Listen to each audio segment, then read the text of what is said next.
Je soutiendrai les entrepreneurs dans leurs entreprises. Je soutiendrai les créateurs dans leur créativité. L'invention de la voiture a laissé le maréchal Ferrand sans emploi, par exemple. Pour cela, j'essaierai de créer des relais dans chaque pays de la circonscription. Toute mon action en tant que député des Français de l'Europe du Sud sera conduite par cette conception qui est la mienne. Un homme indépendant, démocrate, un homme de cœur, un homme qui défendra l'union des Français. Et je dis encore une fois, à tous nos amis, ne réfléchissez pas. Allez, votez. Nous ne vous décevrons pas. Il existe aujourd'hui en France un minimum retraite à 720 €.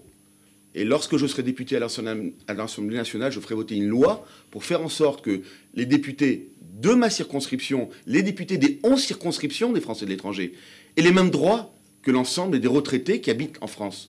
Depuis longtemps, Israël s'est efforcé d'intégrer la francophonie en vain, faute d'accord et de veto du gouvernement libanais. Il existe aujourd'hui une loi, qui est la loi de 1880, qui a été complétée par la loi Guesso. Je vous rappelle que le nazisme a tué des millions et des millions de juifs, de tziganes, d'opposants. Et tout ça, à l'époque, c'était parce qu'en 1928, on avait permis à Hitler, sous prétexte de liberté d'expression, de s'exprimer. Je pense que Manuel Valls a choisi une méthode. Il a dit qu'il prenait un risque. Faire appliquer les condamnations auxquelles Dieudonné a été condamné. Si ce soir, il fait un spectacle et il dit pas un mot, ben, à la limite, il fasse ce qu'il veut.